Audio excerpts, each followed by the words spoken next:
just got home from walking Theo to school.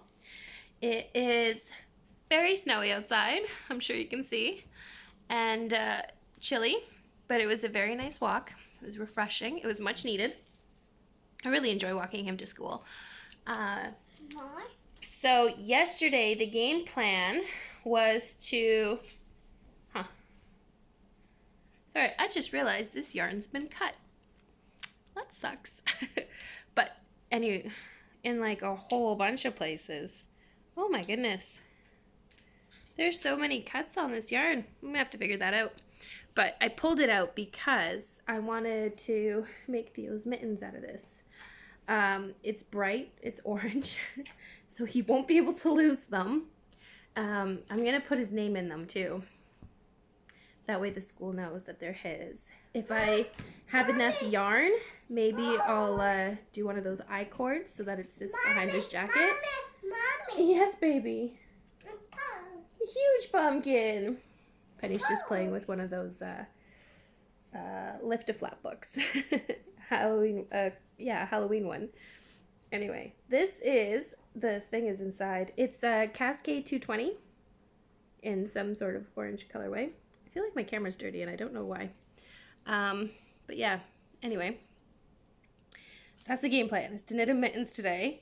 I finished my shawl scarf thing last night. This is the yarn. It is, I think it's Katya. No, it's not Katya. I can't remember, but I have to tell you, not the biggest fan. It's fine with the mohair and stuff because it's just like a super fluffy mohair kind of thing. It's bulky, so it knits up bulky. I used a US 9 to knit this. It's just these little sparkles. That's just not me. I'm not into sparkly things. So yeah, anyway, let me show you kind of what it looks like. I haven't blocked it or sewn it up yet, but it's just gonna be one of those like bandana. Think that shift cowl scarf thing that Andrea Mowry had with the colors and stuff. That kind of shape where it's seamed in the back. The only thing is I cast on more stitches than I had for the other part, so the seaming is going to be off, so I have to figure that out. Yeah, because I only had one skein, like one ball, literally one ball of this yarn, and I didn't know how far it was going to get me, and yeah. So hopefully I can block it out to be right and then kind of make a makeshift sew up thing that works. Because it's so short on the one side, I think I kind of have to leave it open in the back anyway to make it so that people can take it on and off over their heads. Yeah. So that's something I have to figure out. But first I have to block it. And then I caught up on my socks last night and I was working on them a bit this morning. What else? I did get a lot of work done for the makerspace that I'm starting. I actually talked to the person who will be renting me the space, and we've had some developments, some very good developments. We're kind of not changing the vision. The vision's still the same. It's a matter of whether it'll be my business or an extension of her business. And so if it's an extension of her business and she sells beads for jewelry making, if it becomes an extension of her beads, that means I get a salary, which I'm very excited about because that means there's less pressure on me, and I'll have a lot of support, which I need. I need a lot of support because I am brand new to this kind of thing. I've never really ran a business like that. I mean, I have my knitting business, but that's from the comfort of my home. I have my Etsy business, and that's also from the comfort of my home. So, yeah, this is completely brand new. But I think it'd be great if it was an extension, because we were thinking of partnering and working together already. So this just seems like a logical extension. So the only thing I have to do for that now is make a proposal and come with a viable business plan, and then we'll be meeting together next week to discuss options and go from there and see what the whole thing is going to look like. I am very excited now. Yeah. So, mittens, blocking, and socks. That is the goal for today. Let's see if we can do it.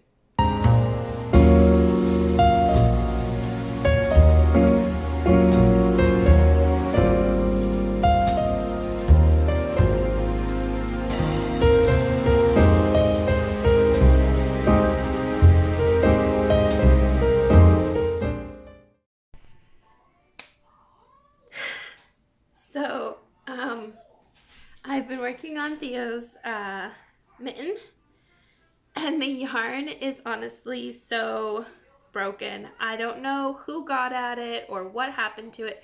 It's honestly been sitting in a drawer, like a storage drawer. So, I mean, there's gonna be a lot of ends to weave in because, yeah, it was ripped. So there's two spots where I had to break the yarn because it was all like gross frayed and stuff.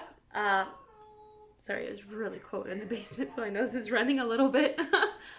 But I'm almost done the cuff. I am gonna make it 20 rows because I want it to be a little longer, so it really keeps him warm here.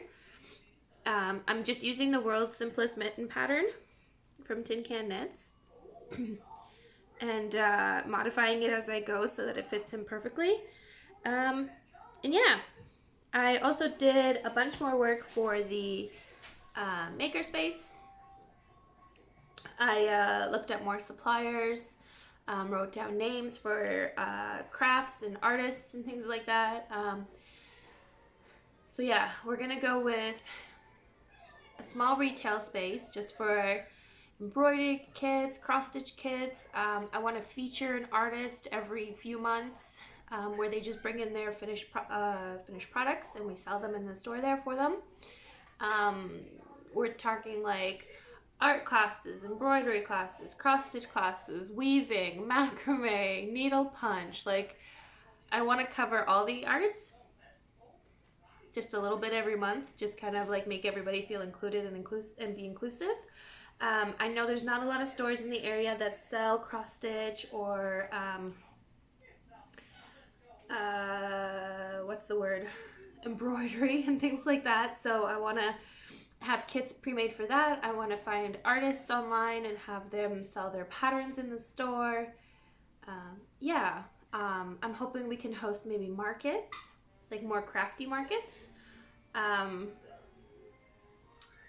Do make-alongs. Feature indie dyers. Maybe even find someone who does handmade crochet hooks. I think that'd be really different. Of course, we're gonna have project bags. I would need to find someone who makes cross-stitch bags for cross-stitch and embroidery projects. I actually don't even own any. I just got into it and I should probably get one because I have an embroidery project just kind of like hanging out over there with all my knitting. But yeah, just different things like that. If you have any ideas of things that I could include in this space, please let me know below. I'd love to get some opinions. And yeah, so now I am going to, well, Penny's having lunch. I'm probably going to sneak a bite too. I am going to prep for dinner because I have a very busy evening ahead of me. I have to take her to get her bangs cut because she can't see. And then we're going to do a quick grocery shop so we can start baking some cookies and things. And then I have to go pick up a puzzle I bought from little artisan shop from Rifle Paper Co. It's their Christmas tree with the nutcracker, and I'm just so excited about it. I love puzzles. And this one comes out in the shape of a Christmas tree, so I'm gonna glue it and have it framed so we can put it out every year. And then I have to stop at the yarn store and pick up a Christmas gift.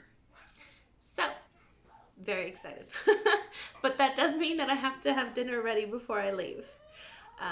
I'm just making a soup tonight, so that's very nice and easy, and I'm gonna make some dinner rolls to go with it.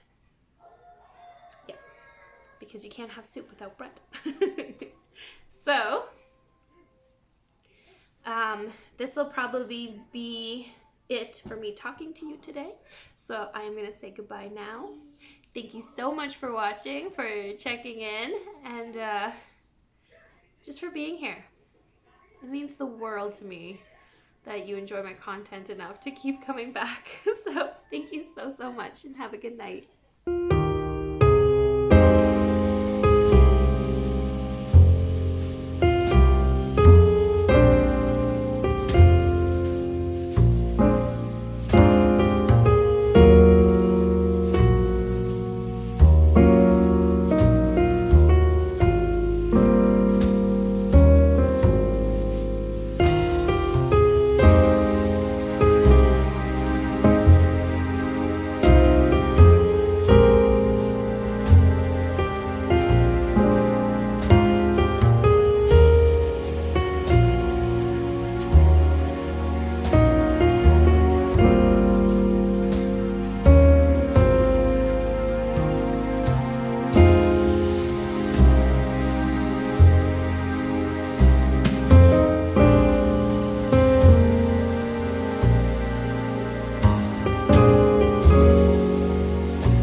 So, I know I signed off already, but I wanted to tell you about something that just happened to me.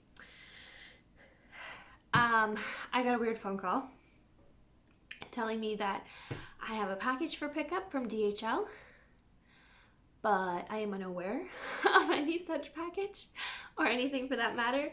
And it was just an automated voice. And when I tried to call back the number, it rang for a while and then it screeched at the end. So pretty sure it was like one of those scam calls. Anyway, I tried to contact DHL and their website is just annoying. Finally, I got through to one of their chat people and they're like, oh, well, you know, without a tracking number, we can't help you. And it's like, okay, but I don't know anything. Can you help me out? And they're like, without a tracking number, we can't do anything for you. And it's like, okay, I got you, but this number came from, like, it was a weird number, it was a weird message. They're like, well, maybe you should have picked up the phone. I did. And it was a weird automated message. It was half English, half Japanese. And they're like, well, without a tracking number, we can't help you. So they were completely useless. So it's like frustrating. But ever since moving to Cambridge and changing my phone number, I have been getting so many weird automated and scam calls. For the longest time, it was that I had somebody else's phone number that just changed their number. So I was getting all of her messages. I got messages for her birthday. It's like, did you not tell anyone that you know that you changed your number? Or was it off by a digit and then it was just like that? It was so annoying. I woke up to one call in the middle of the night being like, hey, are you on your way to come pick me up? It's like, oh, I'm so sorry. You definitely have the wrong number. So, yeah, that was interesting. And then it was that the CRA was auditing me and I was being put before the court, but you knew it was fake because the type of court that they listed doesn't exist in Canada. So yeah, that was interesting. And now my favorite. Right now I keep getting calls about 2-3 times a day some days. I keep blocking all the numbers and they keep finding new ones to call. Like there'll be a Georgia area code, like the US, Georgia, US. There'll be Montreal was one, Windsor, like they just keep coming up with places from all over. Anyway,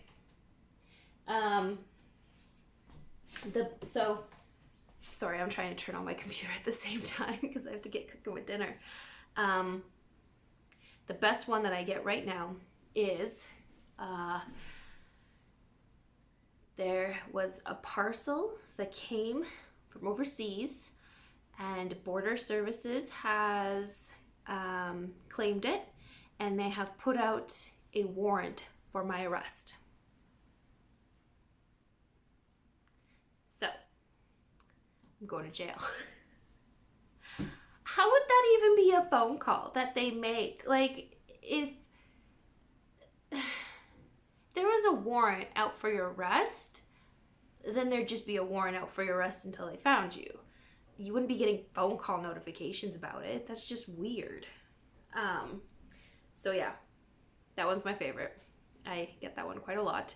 The other one I don't get at all anymore. And yeah, they stop for about a month or two and then they go heavy and hard again scamming people. I've also gotten the, this is your captain speaking and Hilton Hotels is, thank you for staying with Hilton Hotels and here's your award. And it's like, I've never flown WestJet and I've never stayed in a Hilton hotel. So definitely scams. So yeah, fun stuff, quite regular, getting random phone calls throughout the day that have nothing to do with anything. And I feel so bad for all those people that do fall for them. And I absolutely hate that that is happening. It's just not right. It's not right. Things like that should not exist. But yeah, so I've got bread rising in the oven. The dinner rolls I just showed you are all ready to go. They just need to rise one more time and then I can bake them, and I'm about to start the soup. And Penny is napping and Theo's first mitten is almost finished. I think it's a bit big, but whatever. So yes, officially signing off for the rest of the day. Bye.